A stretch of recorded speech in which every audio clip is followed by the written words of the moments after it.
friends and colleagues from across the world, namaste. It is a greeting that says the divinity in me greets the divinity in you, which is actually part of the theme of my presentation today. We've heard about the People's Charter this morning, and which elucidates, certain core values such as love and care for people and planet, respect, diversity, reciprocity, solidarity, togetherness, and so on. Yeah, the implications of these values are elucidated as co-developing reciprocity, co-building peace, co-living with nature, co-creating social justice, and co-realizing equality. The call to action is actually stated as ecological integrity directed at sustainable coexistence, economic reform, which goes beyond neoliberalism to looking at sustainable societies and well-being, international solidarity, which works towards global cooperation, looking at dignified and decent employment and work, and state social protection. These are stated as utopian ideas. And I think one of the questions that we need to ask is, why are we so far from these ideas? And how or what strategies do we use to achieve these utopian ideals that we're talking about? We're living in a world divided, characterized by narrow nationalism, religious extremism, xenophobia, homophobia, racism, sexism, climate change, especially denialism, neoliberal racialized capitalism. And these macro level problems have a way of seeping into the lives of communities, families, and individuals. So it's actually quite a dichotomy when we talk about micro and macro, because they definitely intersect. The UNDP 2020 report says that humans have achieved incredible things, but we have taken the earth to the brink. Climate change, rupturing inequalities, record numbers of people forced from their homes by conflict and crisis. These are the results of societies that value what they measure. We are indeed living in a world that's characterized by a crisis of values. And these crises of values are linked to a triad of giants, as I call them. And the first is one of neoliberal racialized capitalism, new managerialism, and science of the logical positivist tradition. Now, for each one of these, it would take about a semester to really talk about them in detail. But very briefly, neoliberal racialized capitalism is characterized by trade liberalization, deregulation, privatization, and a system that puts profit above people and the environment. And we're seeing the pernicious effects of that throughout the globe. New managerialism is characterized by checklists, quantity, measurement, narrowly defined outcomes, efficiency, and bureaucratic control. Again, much research done on that across the whole world.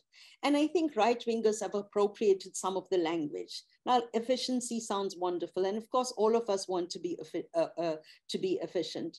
But within this paradigm, efficiency means doing more with lesser resources and in the shortest possible time. Logical positivist science is characterized by very natural science criteria, like good science allows for replication, for generalization. It favors neutrality. That means we're able to stand outside of nature, study it, observe it, make predictions, and so on. And linear causality, A causes B, and therefore intervention C will produce result D, which is based on an extremely medical model. It favors a view that says that the personal and the political, or the personal and the professional, must be split. And it favors the proof is truth axiom. So whatever cannot be proved within this paradigm cannot be accepted. But the largest of obscurest giants is the enemy between our ears. And I think this is a sad reality. And I think this is what Katrina was taking us through this exercise this morning, is the effort to come to terms with and get to grips with our common sense taken for granted assumptions based on race, gender, nationality, sexuality, and so on. Now, Altheiser says that although ideology is false consciousness, it is unfortunately about the only consciousness that we have. And out of this, I have formulated some core questions. As products of our socio-political, cultural, and economic worlds, and more importantly, as active reproducers of our world, how do we disrupt the circularity? How do we shift from being, in the words of Altheiser, the subjected being to being a free subject, to become the authors and editors of our own lives? What are the instruments of liberation from prejudice? And how do we use our transformed consciousness in the interests of radical transformative change? Critical and radical pedagogy asks a core question, like how do social criteria like race, class, caste, gender, nationality, language, sexual orientation, different forms of abilities, language, intersect to influence access to power, status, and resources? So the main analysis and areas of interventions are the structural sources of oppression and privilege. Okay, but I say that we need to shift from critical radical approaches to an emancipatory praxis. And here I cite an emancipatory theorist, Henry Giraud, who asks, how do we make education, and I add practice, meaningful by making it critical? And how do we make it critical so as to make it emancipatory? So we need to go beyond the analysis of intersectional criteria and power to an approach that combines critique and action. And that means politicizing the self and awakening of the self. It means freeing ourselves from the constraints of our own thinking and from societal thinking. It means acknowledging all our complicities. If we asked the over 8 billion people in the world, are you racist? Are you sexist? Are you xenophobic? Are you homophobic? And so on. The answer is bound to be no. No, not me. I am innocent. So it's always other people who are responsible for all these prejudices and discriminations that are the sources of inequality, poverty, exclusion, violence, and so on that we all so much abhor. So the next logical question I think that we need to ask, if none of us owns them, how do they perpetuate from one millennium to the next? And it is an approach that asks that we recognize the discrepancies between our stated ideals and values and beliefs and our daily practices.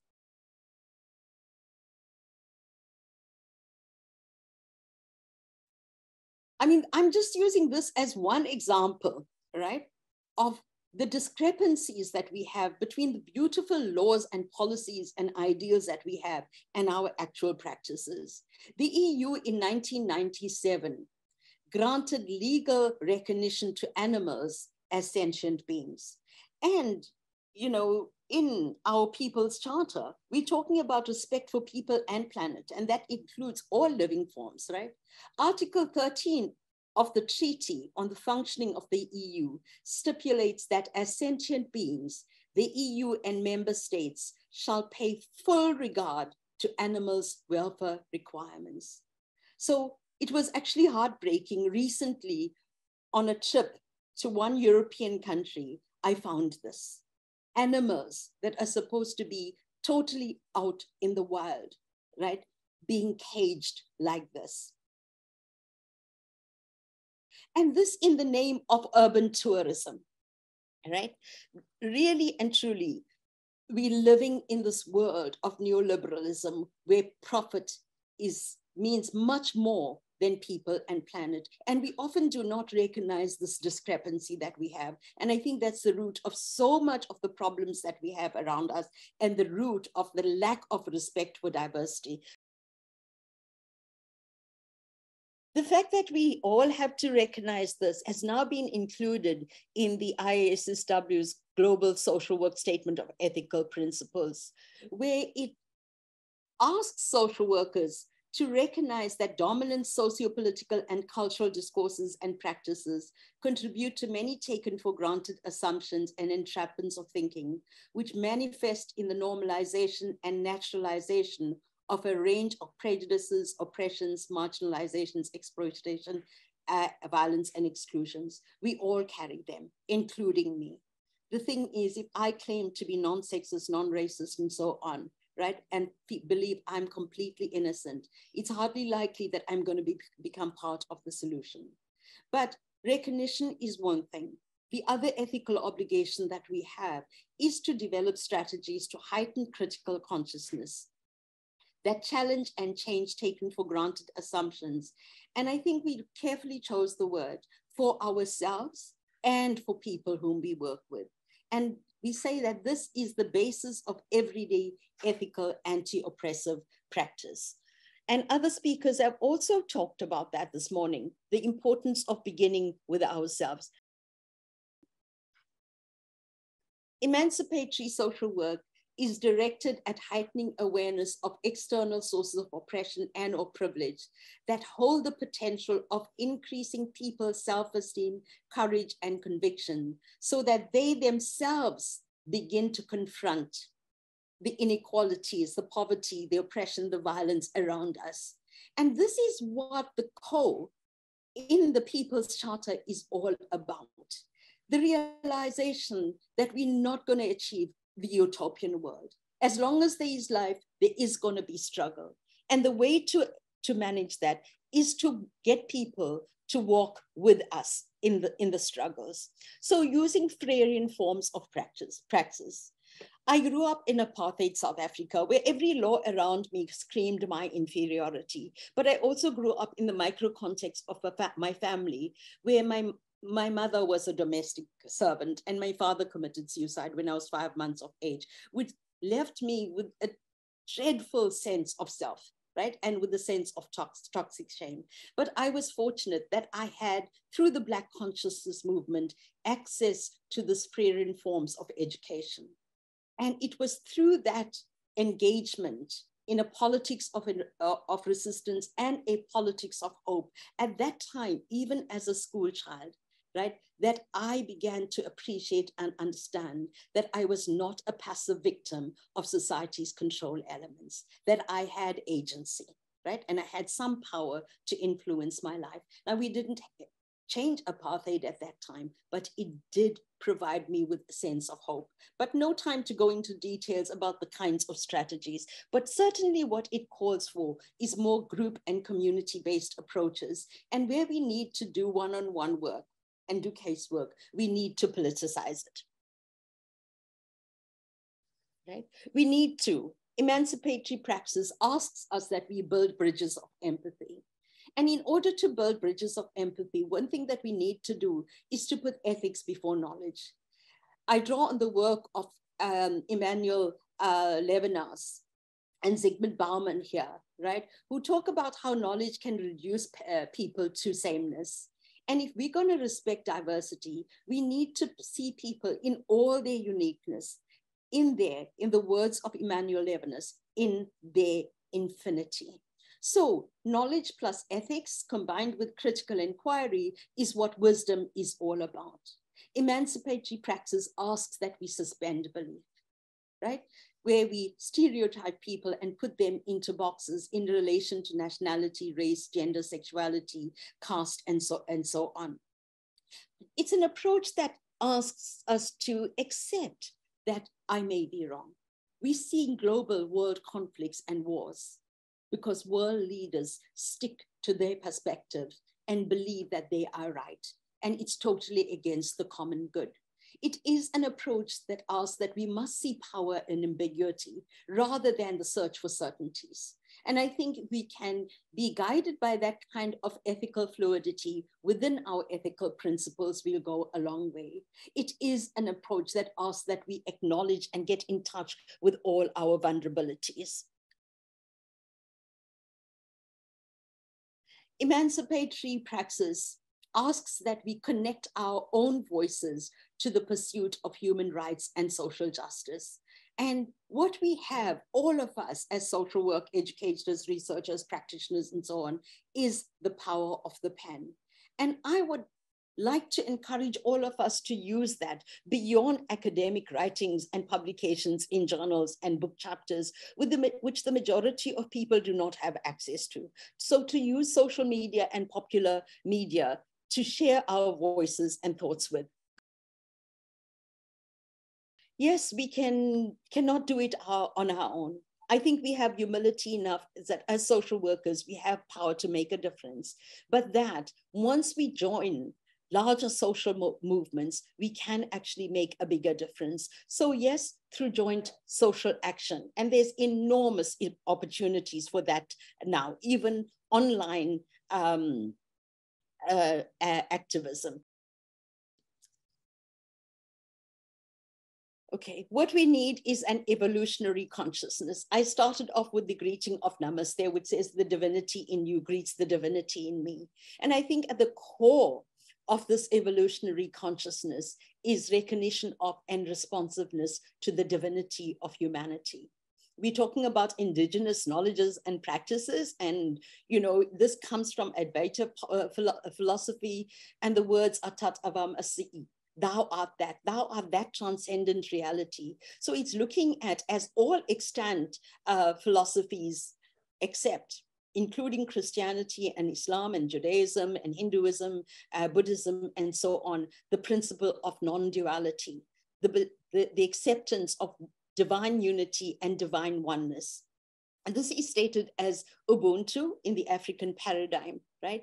The ability to be for the other, but it's also in all other cultures and in many languages as well.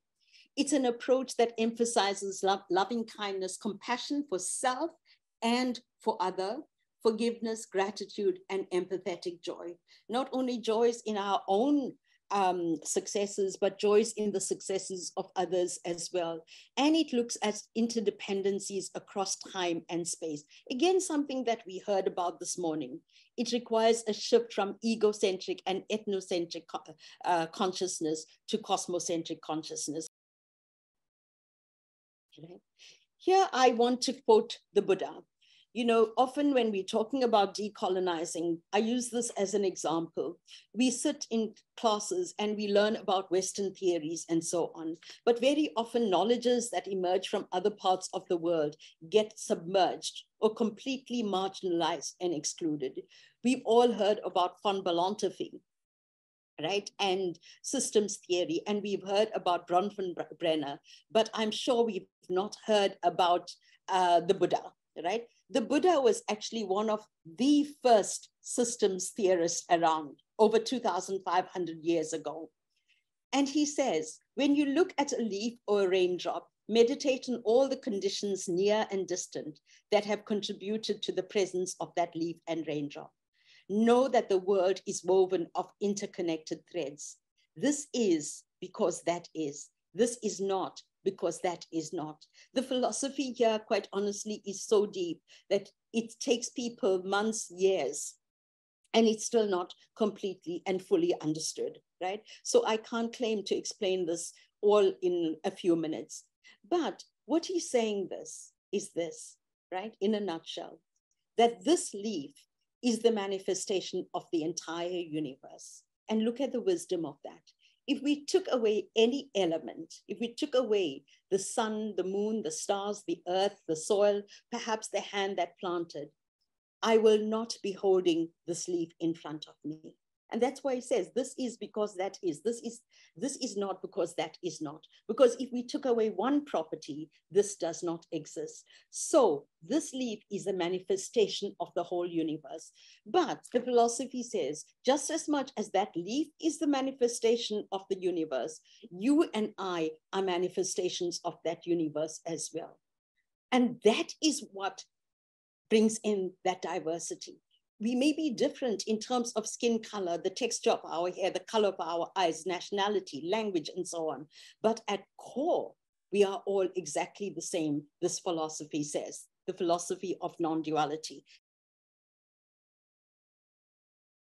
So co-building an eco-social world and working towards an undivided humanity is, of course, a huge challenge, especially in view of these triad of giants that I was talking about: neoliberalism, new public management, which is actually an operational arm of neoliberalism, and of science of the logical positivist tradition.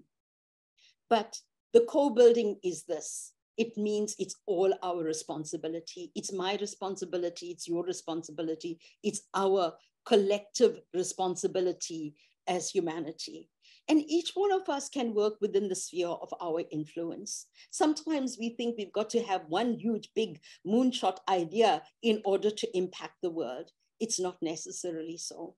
Sometimes one single question that we ask can and does change the trajectory of a person's life. I know because it has happened to me. So whether it's sitting with this person in the living room, and working with them and offering them different perspectives in life, offering them unconditional positive regard, which in itself can be so growth promoting, or whether we're sitting at the level of the UN at working, we can all make a difference. And I end up with what I call my mantra, the power of one. As individuals, each one of us can make a difference. But when we get together in a collective, the power of many, we can make a world of difference. And the power of now. Here I quote the world's icon and my personal hero, Nelson Mandela, South African, okay, who said the time is always ripe to do right. So the only thing that we should procrastinate is procrastination itself. If we want to do something, we should do it now. And there's another deeper meaning to the power of now.